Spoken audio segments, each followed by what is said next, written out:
할렐루야. 네. 우리 큰 소리로 고백할까요? 할렐루야. 네. 지난 한 주간도 하나님의 은혜로 승리하셨을 줄로 믿습니다. 지난 3월 1일 날은요 3.1절입니다. 그런데 올해는 특별히 100주년을 기념하는 그런 해였습니다. 일제치하에서 고통과 눈물의 시간을 보내왔던 그 시간도 벌써 100년이라는 시간이 흘러갔습니다. 역사를 잊은 민족에게는 미래는 없다라고 했던 독립운동가이자 또 역사학자였던 단재 신채호 선생님은 이렇게 말씀하셨습니다. 지금의 대한민국에 있기까지 우리는 참으로 어려운 시간을 많이 보내었습니다. 특별히 일제 강점기를 통해서 억울하고 잔인한 그런 시간을 보내야만 했습니다. 6.25 전쟁을 통해서 동족 간의 그런 차곡한 삶, 죽음의 시간을 우리는 겪어야만 했습니다.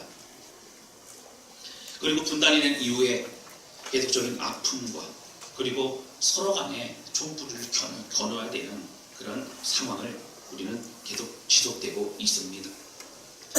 그러나 신채호 선생님의 말씀과 같이 역사를 잊은 민족은 미래가 없습니다. 왜냐하면 현재를 분별할 수 있는 지혜가 없기 때문입니다. 또 미래를 꿈꿀 수 있는 비전을 없기 때문입니다. 무엇보다 성경은 지속적으로 우리에게 말합니다. 하나님이 과거에서부터 우리와 함께 하신 그 역사를 꼭 기억하라는 겁니다. 이것이 믿음의 출발입니다. 할렐루야. 구약의 내용은 이스라엘 백성들에게 하나님이 행하신 일을 기억할 때에 지금 올바른 그러한 믿음의 삶으로 세워질 수 있다라고 말합니다. 과거에 행하시던 하나님은 지금 현재도 동일하게 역사하시고 계신 줄로 믿습니다. 하나님은 또한 미래에도 신실하게 변함없이 우리의 삶을 붙드시고 인도하시는 줄로 믿습니다. 그러나 과거에 함께 하셨던 하나님 기억하지 못한다면 현재도 미래도 우리 믿음의 길을 걸어갈 수 없습니다. 한국의 힘들고 어려웠던 시간을 지나고 돌이켜보면서 특별히 믿는 하나님의 백성들이 얼마나 많이 무릎 꿇어 기도하고 마음을 접해드렸는가, 그리고 헌신하며 생명을 주 앞에 드리며 나라 민족을 위해 헌신했는가 우리는 기억해야 될 것입니다. 오늘 우리 그리스도인이 나라와 민족 그리고 우리 이웃을 위해서 어떠한 삶을 살아야 되는지에 대해서 함께 말씀을 나누려고 합니다. 이 땅에 살아가면서 성경을 통해 주시는 하나님의 말씀을 깨달아 참된 그리스도인, 주님이 원하시는 주의 백성으로 점점 더 성장하여 변화되는 그런 우리 모두가 되실 수 있기를 주님의 이름으로 축원합니다. 우리 함께 나누기 원하는 것은요, 나는 어떻게 해야 되냐는, 우리는 어떻게 살아야 되느냐는 것입니다. 오늘 본문의 말씀은 오랜 시간 신앙생활을 하셨던 분들은 아마 기억이 나시는 말씀일 겁니다. 적어도 한 번 이상, 아니 여러 번 들어보신 말씀일 겁니다. 바로 착한 사마리아인에 관한 말씀입니다. 어떤 율법 교사와 예수님과의 대화 가운데 그 중에 포함되어 있는 예수님이 말씀하신 이야기가 바로 이 착한 사마리아인에 관한 이야기입니다. 어떤 율법 교사가요 예수님께 찾아왔습니다. 예수님 영생을 얻으려면 어떻게 해야 됩니까? 사실 그는 예수님을 시험하려고, 예수님을 평가해 보려고 그렇게 찾아온 율법 교사였습니다. 율법을 잘 알고 있다고 생각했던 그는, 자신만만했던 그는 예수님이 어떤 정도의 그런 지혜와 지식을 가지고 있나 평가해 보고 싶었습니다. 그리고 찾아옵니다. 그리고 예수님 말씀하십니다. 오늘 본문의 말씀 28절에 보시면 이렇게 나오죠. 예수님께서 그러면 26절 보세요. 율법에 무엇이라고 기록되어 있느냐. 27절 보세요. 우리 같이 읽겠습니다. 시작. 대답하여 이르되 내 마음을 다하며 목숨을 다하며 힘을 다하며 뜻을 다하여 주 너의 하나님을 사랑하고 또한 내 이웃을. 아멘. 27절의 말씀은 10계명의 축약판입니다. 이것은 신명기서에도 남아있고 레위기에도 남아있는 내용입니다. 하나님을 온 힘과 뜻과 정성과 목숨 다해 사랑하라. 그리고 네 이웃을 내 몸과 같이, 우리의 몸과 같이 그렇게 사랑하라 말씀하셨다고 하는 거예요. 10계명의 1계명서부터 4계명까지는 하나님을 향한 우리와의 관계를 말하고 있습니다. 5계명서부터 10계명까지는 사람들의 관계를 말하고 있습니다. 사랑할 때 가능한 것이 바로 10계명이라고 하는 것이죠. 사랑으로 주님은 표현해 주셨습니다. 그리고 율법에서 알았습니다. 그는 이렇게 하나님을 사랑하고 이웃을 사랑하는 것이 중요한 계명이라고 그렇게 얘기합니다. 예수 뭐라고 하셨어요? 28절 보세요. 예수께서 이르시되 내 대답이 옳도다. 이를 행하라. 그러면 살리라 하십니다. 예수님 말씀하셨어요. 맞다. 그대로 행하라. 그대로 행하라. 그러면 된다. 그럼 이 얘기는요, 예수님의 어떤 구원의 방법이 일단 행함으로 인하여 된다는 그런 내용 말씀하시는 게 아니에요. 오늘 하나님의 뜻이 무엇인가를 강조하여 설명하고 있는 부분이라고 하는 것입니다. 바로 하나님을 사랑하고 이웃을 사랑하는 사랑은 바른 하나님의 말씀의 삶을 살 수 있다는 겁니다. 그리고 알고 있지만 행함이 없는 사람, 말은 하고 있지만 행함이 없는 사람은 진짜 그리스도인은 아니라고 그렇게 말합니다. 여러분, 그러면요, 한 가지 질문 드릴게요. 율법교사라는 얘기, 율법도 가르친 사람이잖아요. 그러면 바리새인으로 될 수도 있고 또 여러 가지 이제 랍비라든가 그런 선생님일 것입니다. 구약의 성경은 아주 꿰뚫고 있는 사람일 것입니다. 이런 사람들은 당시 바리새인을 중심으로 그 율법을 지키는 것이 가장 중요한 사람들이었습니다. 여러분, 오늘 예수님 만나면 이 율법교사는 말씀을 잘 지켰을까요? 지키지 못했을까요? 잘 지켰을 것입니다. 그는 그 율법에 따라 잘 행했을 것입니다. 그러나 주님 말씀하신 뉘앙스는 뭐예요? 지키지 않고 있다는 겁니다. 여러분, 말씀을 지키는 것은요, 행위보다 그 안에 더 중요한 것은 사랑의 마음입니다. 마음이 없는 행함은 그것은 자신의 의와 자랑이 될 수밖에 없습니다. 하나님을 정말 사랑했느냐? 정말 사랑해서 순종했느냐? 정말 사랑해서 봉사했느냐? 정말 사랑해서 말씀이 들고 걸어갔느냐? 이웃을 사랑해서 섬겼느냐? 이웃을 사랑해서 구제했느냐? 이웃을 사랑해서 그들 위해 기도했느냐? 주님께 물어보신다고 하는 것입니다. 율법교사는요, 자신의 율법을 가르치는 사람입니다. 예수에 대해 시험해 보면서 늘 자신 만만했던 그는 자신을 자랑하고 싶었습니다. 인정받고 싶었습니다. 그런 율법교사에게 예수 말씀하십니다. 그럼 그렇게 살아라. 그것이 중요하다 말씀하십니다.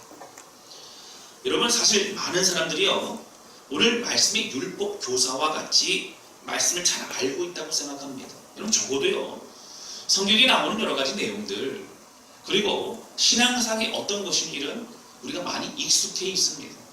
예배 잘 열심히 드리고 또 열심히 봉사도 섬기고 또 기도도 하는 삶이 있다면 하나님 기뻐하는 삶이다, 이렇게 우리가 알고 있죠.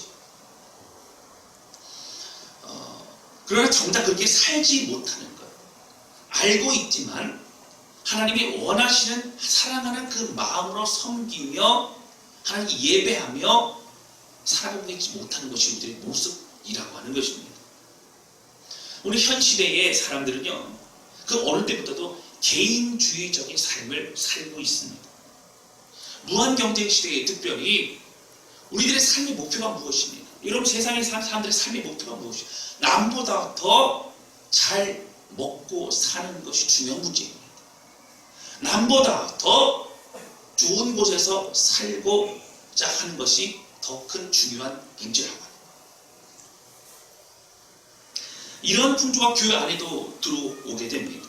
한국 교회가요, 그 교회 안에서 어떤 패밀리를 만들고 어떤 사람들끼리 이런 일을 안 된다. 모든 한 공동체가 한 마음을 가지고 나아가야 됩니다. 할렐루야. 점점 더 다른 사람들에 대해서 관심이 없어지기도 합니다. 교회도 그럴 수 있다는 거예요. 교회도 우리 교회만 잘 된다고 생각하면 안 돼요. 여러분, 다른 교회도 잘 돼야 돼요. 성삼교회도 잘 돼야 되고요. 광명교회도 잘 돼야 되고요. 광명순복음교회도 잘 돼야 되고. 할렐루야. 일단 근처에 이게 있죠. 예. 다른 데도 다 잘 돼야 되고 광명시도 잘 돼야 돼요. 우리 교회만 잘 되고 우리 교회만 부흥하고 다른 교회 다 안 되면 좋고, 이런 건 아닙니다. 하나님 기뻐하시는 믿음의 사람으로 서로가 서로를 배려하고 사랑하고 섬기고, 안타까운 일이 있다면 기도해주고, 그리고 먼저 돌보고 손을 내미는 것이 우리들의 삶이 되어야 된다라고 하는 것입니다. 그래서 어떤 교회는요, 우리라는 말을 쓰지 말자 이렇게 말하는 교회도 있다 그래요. 우리 교회, 우리 스스로만, 또 우리 가족, 우리 자신, 우리 아들, 우리 딸. 그래서 우리를 빼고 그냥 우리만 아니라 우리 모든 사람들이 함께 사랑하자, 이렇게 얘기를 하고 있다라고 하는 것입니다. 여러분, 사실 우리라고 하는 이 단어는요, 함께, 모든 이 아닙니다. 사실은 함께라는 단어지만 우리가 쓸 때의 뉘앙스는 어떤 거예요? 나와 연관되어 있는, 내가 속해 있는 것만 우리예요. 우리 가족만 우리예요. 우리 아들 그러면 우리 모두의 아들이 아니고 내 새끼, 이렇게 되는 거예요. 그래서 내 자신만 잘 되면 되고, 우리 가족만 잘 되면 되고, 또 우리가 속해 있는 우리 교회만 잘 되면 되는 것이 우리들의 일반적인 생각이라고 하는 거죠. 율법교사는 율법에 마음과 목숨을 다하고 또 힘과 뜻을 다해서 준 너의 하나님의 사랑하라, 내 이웃을 내 몸과 같이 그렇게 사랑하라 라고 하는 그 말씀을 들었지만, 알고 있었지만 사실 그렇게 살지 못했던 것입니다. 그가 스스로 살고 있다고 생각했지만 예수님 말씀하시는 건 그렇게 살아라, 그러나 그렇게 살지 못하고 있다, 그러니까 그렇게 살아야 된다라고 말씀하시고 있습니다. 그러면서 오늘 말씀하신 건 무엇이냐면 바로 이 착한 사마리아인에 대한 이야기를 들려주십니다. 그럼 오늘 그 얘기로 좀 들어가 보겠습니다. 이런 예루살렘에서 여리고로 가는 그 길에서 어떤 사람이 강도를 만납니다. 그러면 이 강도 만난 이 사람이 좀 보게 되어지면요, 사실 예루살렘은 해발 760m 정도의 높은 곳이 있습니다. 이 지역은 사실 어떤 곳이냐면, 구약으로 넘어간다면 창세기에 아브라함이 아들 이삭을 모리아산에서 이렇게 바치지 않습니까? 그때 모리아산의 위치가 바로 예루살렘의 위치입니다. 그러니까 높은 산이죠. 그러니까 사실 예루살렘의 성전이 들어선 것은 아들 이삭을 바친 것과 같은 그런 굉장히 중요한 그곳이 하나님께 드려지고 예배하고 하나님 기뻐 받으시는 곳으로 그곳에 예루살렘 성전이 세워지게 되었던 것입니다. 그런데 여리고라고 하는 것은 해면보다 250m나 밑에 있습니다. 그럼 잘 아시는 것처럼 사해도 그래요. 여러분 요단강도 그렇습니다. 그러다 보니까 760m와 250m의 차이가 굉장히 크지 않습니까? 그런데 여리고에서 예루살렘에서 여리고까지 가는 그 길이는 약 37km 정도밖에 되지 않습니다. 그러다 보니까 사실은 가파른 그런 지형이 있고, 그리고 주변에 그 길 옆에는 또 이 돌들이 있고 바위들이 있고 있습니다. 그러다 보니까 그곳에 누가 많이 등장을 하시냐면 바로 강도들이 등장을 많이 하신다고. 그래가지고 가다 강도를 만나고 또 이제 많이 죽거나 다치거나 이런 것이 굉장히 많더라고요. 그러다 보니까 그 길을 다니는 사람들이 좀 두려워했습니다. 근데 사실은요, 예루살렘에는 이스라엘 백성들 가운데 이제 그 지역에서 예루살렘에만 하나님의 성전이 있었습니다. 그러니까 사람들은 하나님께 예배하러는 어디로 왔어요? 예루살렘으로 옵니다. 그러니까 예루살렘을 오다 보니까 그곳에 제사를 지내던 제사장들과 또 그곳을 섬기던 레위인들이 있죠. 여러 가지 일들을 돕는 사람들이 있죠. 제사장들과 레위인들이 주로 기거했던 곳은 바로 여리고였습니다. 오늘 본문의 말씀에 예루살렘과 여리고로 왔다 갔다 했던 많은 사람들이 있죠. 대부분 유대인이었고 제사장이었고 레위인이었고 이스라엘 백성들이었습니다. 그 길에서 이제 오늘 본문의 말씀 보시면 강도 만나서 모든 걸 다 빼앗기고 이제 옷도 다 빼앗깁니다. 그리고 매를 맞아 거반 죽은 것처럼 죽은 것만 같은 모습이 있는 사람이 있습니다. 근데 본문의 말씀 보시면 그때의 31절 말씀이세요. 31절 같이 읽겠습니다. 시작. 마침 한 제사장이 그 길로 내려가다가 그를 보고 피하여 지나가고. 아멘. 여기 보시면 그 길로 한 제사장이 내려가다가 그를 어떻게 해요? 피하고 지나가고. 이게 아니라 보고 피하여 지나가 봤다는 거예요. 지금 이 사람이 지금 위기 가운데 있어요. 굉장히 죽을 위기예요. 죽을 상황이 있어요. 그런 걸 보고도 어떻게 피하여 지나갔다는 거예요. 여러분, 피하다라고 하는 이것을요, 피해 지나가다는 것을 원어로 보면 안티파레르 코마이라고 하는 단어를 씁니다. 이것은 합성어입니다. 그런데 안티파레르 코마이라는 이 단어의 뜻은 뭐냐면 멀리 돌아서 가다라는 거예요. 근데 어떻게 멀리 돌아요? 그 사람을 만나고 싶지 않아서 멀리 피해서 가는 걸 말합니다. 오늘 사실 이 단어를 쓴 이유가 뭘까요? 우리 제사장은요, 그 사람을 가까이 하고 싶지 않은 겁니다. 멀리 어떻게 해서든 돌아서 못 본 척하고 하는 겁니다. 눈 질끈 감고 가는 겁니다. 그리고 그 이후에 보면 레위인도 그렇게 됩니다. 레위인도 지나가다가 보니까는 그 사람이 있는 거예요. 어떻게 했어요? 똑같이 지나갑니다. 여러분, 이 부분을요, 성경학자들이 또 연구하는 분들도 이런 게 있어요. 이런 걸 연구하시더라고요. 그럼 제사장이 왜 그냥 지나갔을까? 연구를 하는 거예요. 그 제사장의 입장에 좀 그 편에 대해서 한번 우리가 좀 고민해보자. 그래서 두 가지 이유를 한번 들어보면, 첫 번째는 제사장이 강도를 만날 수 있는 상황이 있으니까 이 주변에 또 숨어 있지 않을까, 놀래가지고 아마 빨리 지나가지 않았을까, 이렇게 제사장을 두둔하려고 한번 어떻게 생각하면서 한번 생각해봅니다. 두 번째는 제사장은요, 하나님의 예배를 드리고 하나님을 나가는 사람이기 때문에 시체를 만지면 안 됩니다. 시체를 만졌다 그러면 이 정결의식이 복잡한 거예요. 근데 사람이 쓰러져 있는데 피를 막 흘리고 있는데 살아내 죽은지 모르겠는데, 그러니까 나중에 복제 배칠 것 같으니까, 죽은 것 같으니까 그냥 지나가자 이렇게 했을 거라는 거예요. 여러분, 그러나 사실은 아무리 성경학자들이 제사장의 편에 대해서 이렇게 얘기를 해주려고 해도 그분들의 결론은 무엇이에요? 제사장은 잘못됐다는 거죠. 그 사람이 살아 죽은지 확인해야 됩니다. 그리고 그 사람을 어떻게 해요? 돌봐줘야 됩니다. 죽었다면 알려줘서 장례 치를 수 있도록 해야 되는 것이 바로 그 역할이라는 것입니다. 그러나 제사장도 레위인도 그냥 지나쳐 갔습니다. 그때 등장했던 것이 바로 사마리아인이 등장합니다. 그리고 그곳을 지나가다가 강도 만난 사람을 발견합니다. 오늘 본문의 말씀 보실까요? 자, 33절입니다.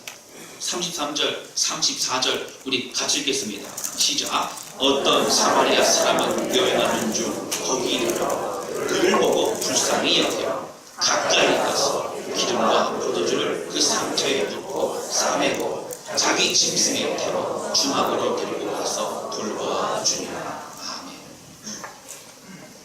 여기 보시면 여러분, 예수님이 말씀하신 그 내용이잖아요. 그런데 예수님 강조하신 단어들이 좀 눈에 띕니다. 비교하여 말씀하신 거기 때문에 첫 번째 뭐예요? 그를 보고 지나치가 아니고 불쌍히 여깁니다. 밑줄 치셔야 돼요. 불쌍히 여깁니다. 그리고 밑에 보시면 34절 보시면 어떻게 했어요? 가까이 가서 가까이. 여러분, 예수님 말씀하신 뭐예요? 주님의 그 뜻을, 하나님의 마음을 아는 자들은요, 첫 번째 불쌍히 여기는 마음이 있어요. 그리고 그냥 지나치지 않습니다. 가까이 갑니다. 돌보아 줍니다. 들여다봅니다. 그리고 최선을 다해 그 사람을 살려야 된다라고 하는 거예요. 이 사마리아인은요, 당장 가가지고 응급처치를 해줍니다. 그걸 가지고 있던 기름을 발라주고 또 포도주를 발라주고 그래가지고요, 그 사람을 자기가 타고 있던 그 나귀에 태워서 어떻게 해요? 주막까지 들어가면 자기는 걸어가는 거죠. 그러고 나서 걸어가고 주막에 이제 맡깁니다. 그런데 오늘 보면요, 그 이튿날 그가 원래 여정들을 가기 때문에 하루를 어떻게 해서 그 사람을 돌봐주느라고 시간을 다 보냅니다. 그리고 떠나면서 어떻게 해요? 2 데나리온을 맡깁니다. 그리고 이 사람 돌봐다가 내가 갔다가 오다가 들릴 텐데 많이 돈이 더 들었다면 내가 더 지불하겠다는 얘기합니다.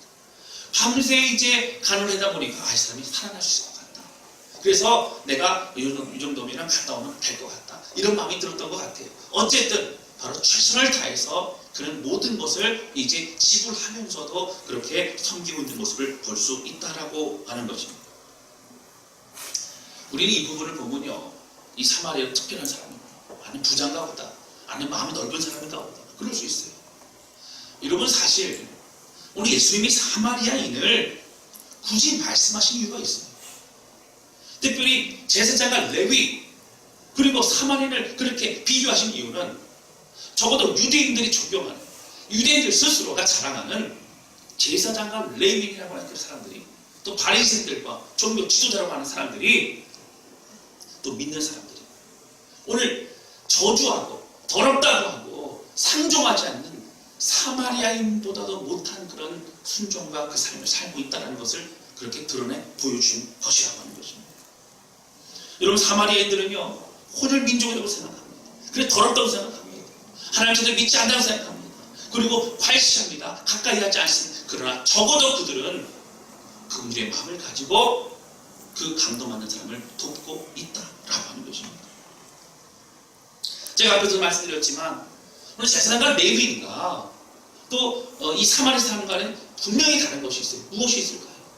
33절에 불쌍히 여겨라고 하는 단어. 제사장과 레위인은 불쌍히 여기지 않았습니다. 그 마음이 없었어요. 빨리 지나가는 거예요. 눈 질끈 감고 이 상황만 모면하면 귀찮아지지 않는 거예요. 힘들어지지 않는 거예요.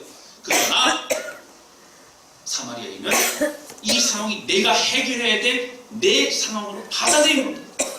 불쌍히 여긴 겁니다. 복잡해질 수 있어요. 어떻게 보면 오해받을 수 있어요. 그러나 이런 상황을 자신이 감당하고 있는 모습을 볼 수 있습니다.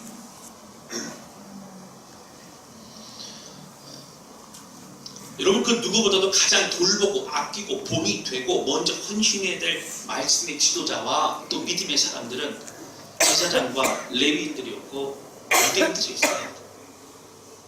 그러나 그들은 마음을 잃어버린 것입니다. 율법을 지킨다고 하지만, 하나님을 사랑한다고 하지만, 이웃을 섬긴다고 하지만 사실 정작 그들 마음에 사랑하는 마음이 없이, 그런 마음이 없이 그들은 살아가고 있다라고 하는 것입니다.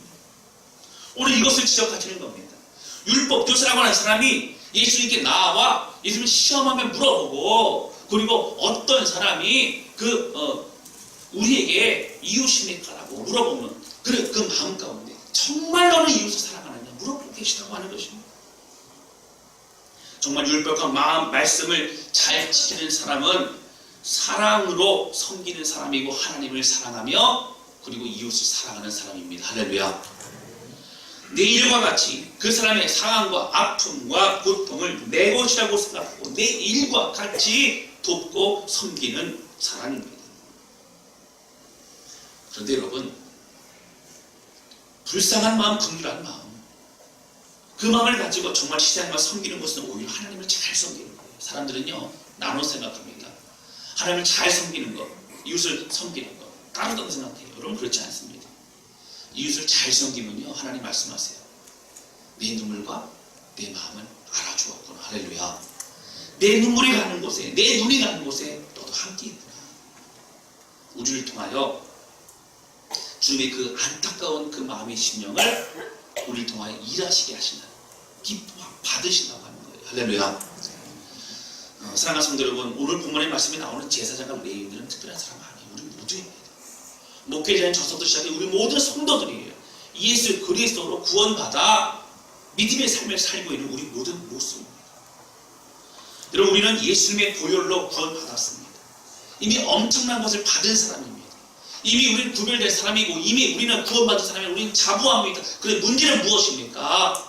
우리 신앙생활, 나 자신만을 위한 신앙생활로 머물러 있다면 이것은 우리는 아직도 하나님의 마음을 모르고 있는 연약한 사람일 수밖에 없다라고 하는 것입니다. 내가 어떻게 보이는가? 내가 어떻게 거룩한가? 내가 말씀 어떻게 지켰는가 보다 더 중요한 것은 내가 어떠한 마음으로, 내가 어떠한 심령으로 주를 사랑해서 말씀을 순종하고 있는가가 중요하다고 하는 것입니다. 오늘 말씀에 나오는 강도 맞은 그 사람은요, 사실 가진 것이 없어요. 다 모든 걸 잃어버렸습니다. 그리고 지나가다가 만났죠. 아는 사람 아니에요. 언제 찾아와서 고맙습니다. 그때 도와주셔서 제가 살해하겠습니다. 여러분, 뭐 그런 게 있을 수 있는 사람일지도 몰라요. 주요 무엇일까요? 모르는 사람일지라도. 내 앞에 주어진 이 모든 상황은 내게 주신, 내가 섬기라고 내가 희생을 주신 하나님의 일인 것을 기억할 수 있는 그 믿음의 받아들임이 필요하다고 하는 거예요. 할렐루야. 개인적인 율법을 지키는 것으로 만족하고 나는 거룩한 사람이고, 나는 율법을 잘 지키고, 나는 믿음의 사람이고, 나는 대단한 사람이고, 나는 하나님 기뻐하는 사람이고, 스스로 자본 인생이 아니라 정말 나로부터 얼마나 많은 사람들이 은혜의 영광의 회복이 있는가, 나로부터 어떠한 사람들이 예수를 더 많이 만나가고 있는가, 나로부터 어떠한 사람들이 위로를 받고 있는가, 우리는 점검해 볼 수 있어야 된다라고 하는 것입니다. 예수는 그 율법 교사에게 물어보십니다. 누가 강도맞는 사람의 이웃이냐? 율법에서 뭐라고 대답했어요? 바로 사마리아 사람이라고 대답했습니다. 여러분, 그럼 우리는 이웃입니까? 우리는 이웃이 되어주고 있습니까? 제가 몇 번 강조해서 말씀을 드렸습니다. 기독교는 나 혼자 잘 먹고 잘 살기 위해서 믿는 종교 아니라고 말씀드렸어요.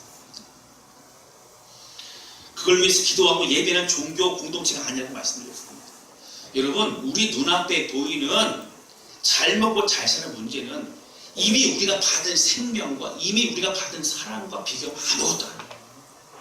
이미 우리는 모든 것을 다 받았는 줄로 믿습니다. 그렇기 때문에 눈앞에 내 안에 있는, 또 눈앞에 있는 환경과 상황 때문에 여러분 그것 때문에 인생을 좌절하고 낙심할 필요가 없다는 거예요. 그 모든 것은 하나님 앞에 기도하면 주께서 가장 선하심으로, 가장 선한 방법으로 인도하실 줄로 믿습니다. 중요한 것은 세상의 사람들은, 많은 이방 종교들은 나 잘 먹고 잘 살기 위해서 살아갑니다. 그것이 중요해요. 그런데 우리는 이미 받은 은혜와 사랑을 가지고 이제 하나님 부르심 가운데 다른 사람들을 살리고 돕고 섬기는 일을 하는 것이 중요하다고 하는 거예요.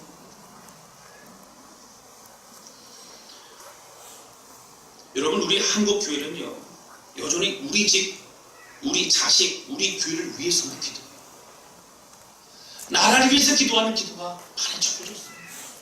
여러분, 사실은 기도 모임조차 많이 없어졌어요. 금요 기도회, 새벽 기도 안 하는 교회 많습니다. 기도하지 않아요.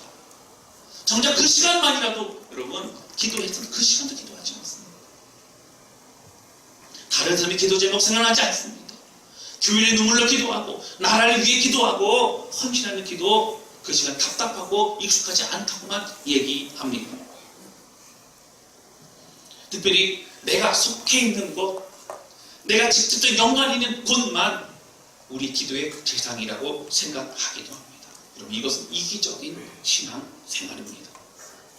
모르는 사람들에게도 잘해줄 수 있어야 돼요. 지나가는 사람에게도 잘해줄 수 있어야 됩니다. 이거 주님분하시는 우리를 향한 가르침이십니다. 고아와 과부와 객과 여러분 모르는 사람들 잘해주라는 이유는 무엇일까요? 그들을 통하여 하나님의 영광 받으신다고 하는 거예요. 할렐루야. 사랑하는 성도 여러분, 저는 3.1절 이 100주년을 맞이하면서 참으로 우리 믿음의 선배들이 얼마나 큰 수고와 그런 헌신이 있었는가 다시 한번 조명해 보고자 합니다. 여러분, 독립선언서를 그렇게 서명했던 민족 대표 33인 중에서 16명이 독실한 그리스도인들이었습니다. 사실은 여러분 잘 알고 있으실 거예요.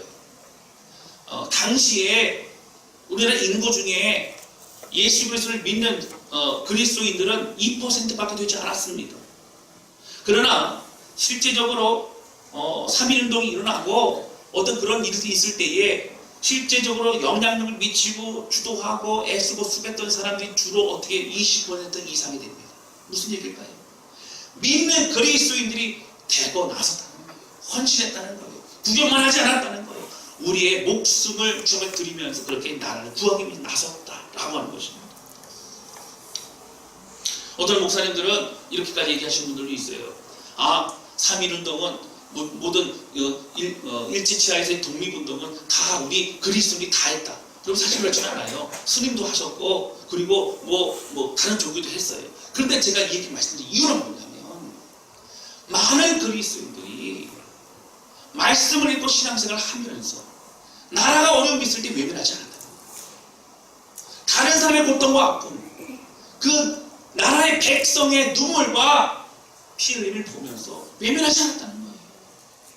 내가 해야 될 내 사명이고 내 일임을 깨닫고 나서고 섬기게 되어졌다고 하는 것입니다. 할렐루야.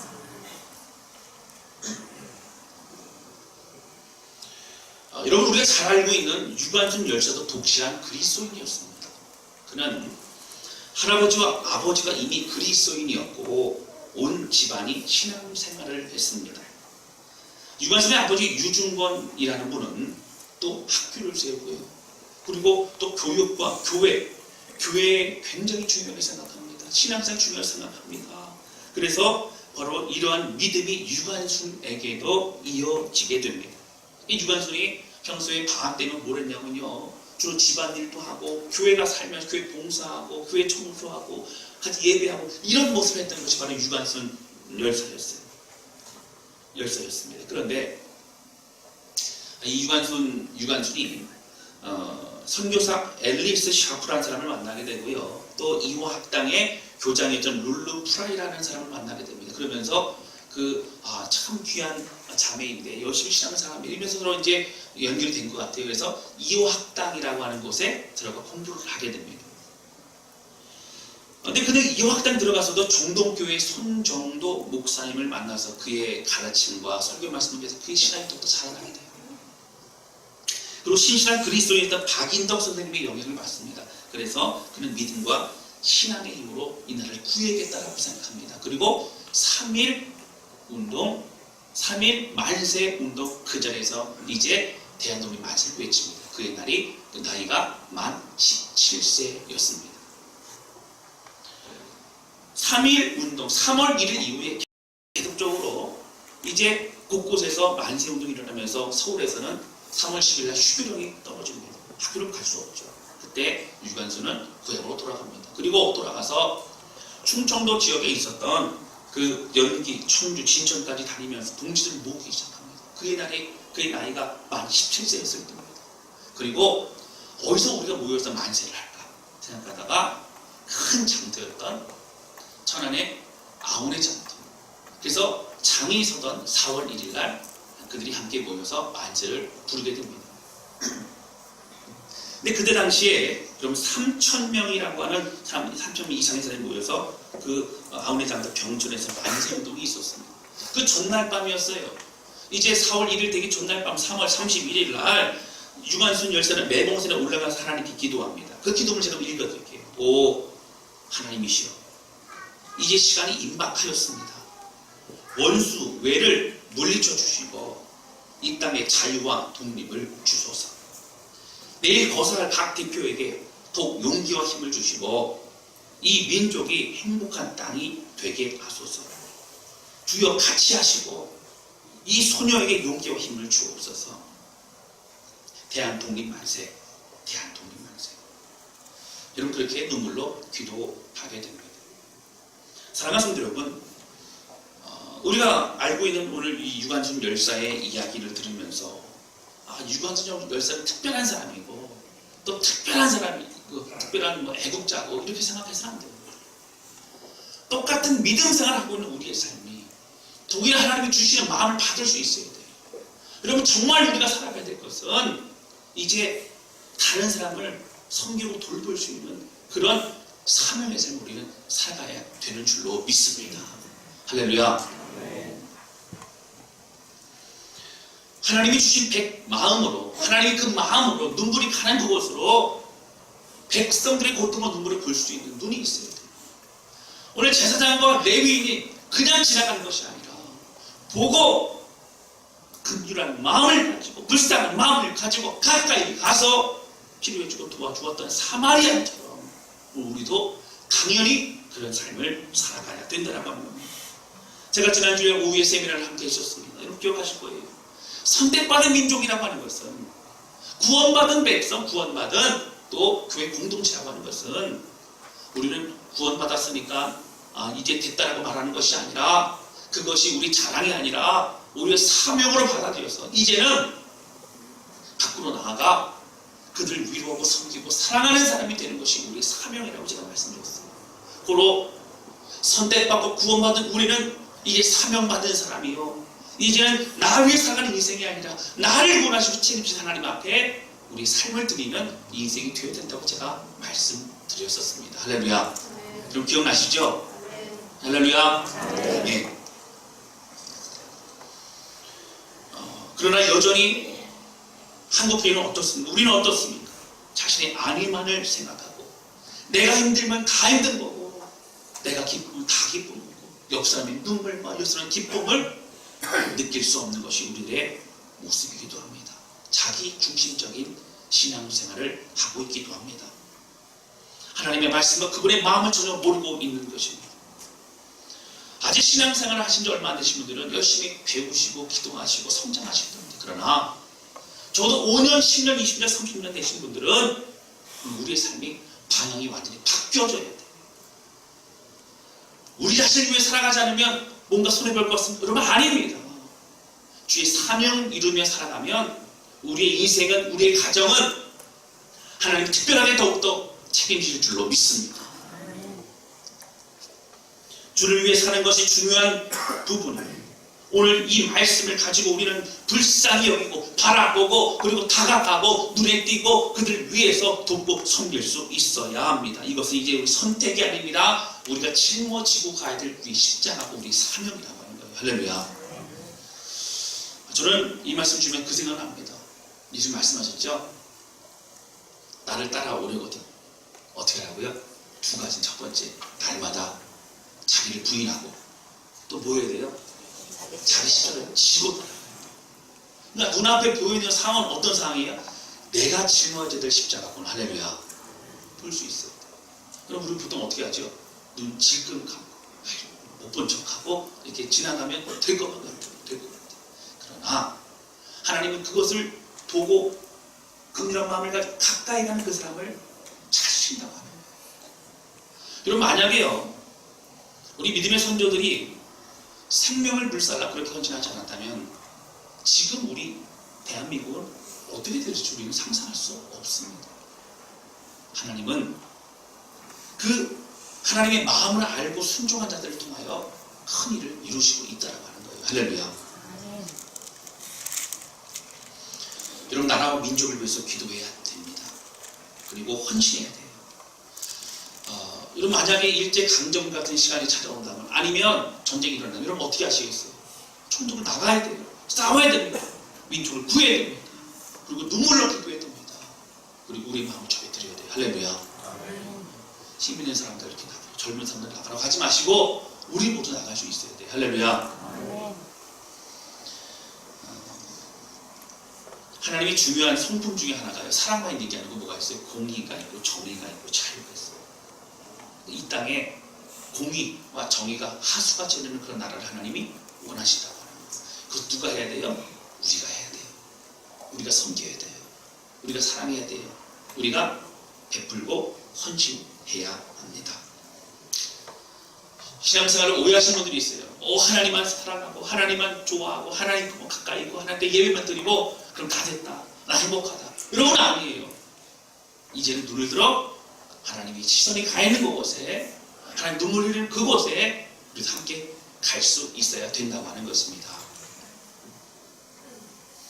여러분 왜 당시 민족 지도자들 중에서 그리스도인이 많았습니까? 정말 말씀을 읽고 신앙생활 해보다 보니까 안 되게 된 거예요. 하나님의 뜻 가운데 마음이 요동치는 거예요. 내가 민족을 구해야겠다.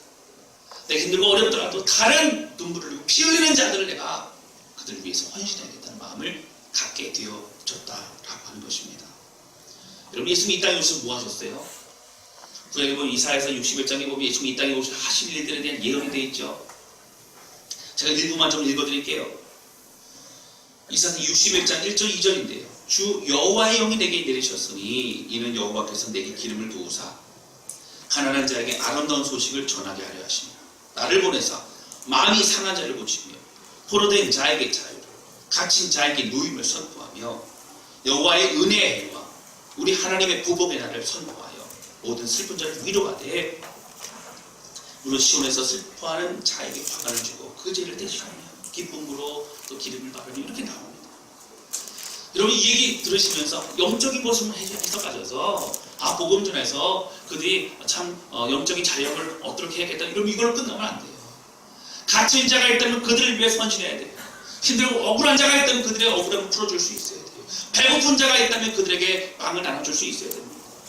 그리고 제가요 선교지에 있지 않았습니까? 선교지에 가기 전과 선교지에 가서의 좀 개념이 달라졌어요. 사실 그런 질문 많이 여러분 생각해 보지 않으셨어요? 복음이 먼저입니까? 빵이 먼저입니까? 이런 얘기 들어보셨죠? 복음이 먼저입니까? 빵이 먼저입니까?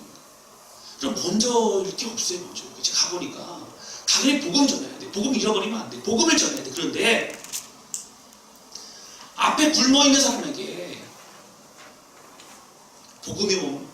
복음을 이제 알려줄 테니까는 빵을 줄 테니까 복음을 영접하면 빵 주겠다고 이럴 수 없어요. 눈앞에 있는 사람이 굶어 힘들다면 그들에게 먼저 빵을 줘야 돼요. 그리고 복음도 전해줘야 돼요. 할렐루야. 순서가 아니라 하나님의 마음으로 사역을 하면 되는 거예요. 하나님의 긍휼이 가는 곳으로 우리가 가면 되는 거예요. 그것이 우리의 사역이, 우리 섬김이 되어야 될 줄로 믿습니다. 왜 교회는 다른 사람 섬기냐고요? 왜 어려운 사람 섬기냐고요? 이 우리가 다 받았어요. 많이 받았어요. 나누어 줄 것도 받았어요. 받은 것은 모두 하나님이 우리에게 허락하신 것인 줄로 믿습니다. 사랑하는 성도 여러분, 이번 3.1절 100주를 맞이하면서 저는 우리가 정말 나라와 민족을 사랑하고 있는가? 그리고 나라와 민족을 기도하고 있는가? 여러분, 저는 그런 생각을 해보게 됩니다. 우리 그리스도인, 내가 기도하고 내가 응답받고 내가 잘 되고, 근데 나의 삶에 아무런 문제가 없다면 나는 잘 살고 있는 것이고, 나는 행복한 것이고, 나는 축복받은 것으로 끝나면 안 됩니다. 이제 우리 모든 그리스도인들 주님 말씀 가지고 정말 주님이 기뻐하시고 원하시는 그 삶을 살아가며 우리 삶을 좀 온전히 주께 드리는 그런 우리 모두가 되실 수 있기를 주님의 이름으로 축원합니다. 여러분, 우리는요 이 땅에서 심어야 됩니다. 뭘 심어야 돼요? 공의를 심어야 돼요. 자유를 심어야 돼요. 헌신을 하면서 많은 사람들의 눈물과 고통을 이렇게 세워줄 수 있는 하나님의 백성이 되어야 될 줄로 믿습니다. 오늘 이 하루도 또 하루하루 주어진 모든 시간도 포기하지 말고 하나님의 그 사랑과 은혜를 나누어주는 우리 모두가 되실 수 있기를 주님의 이름으로 축원합니다.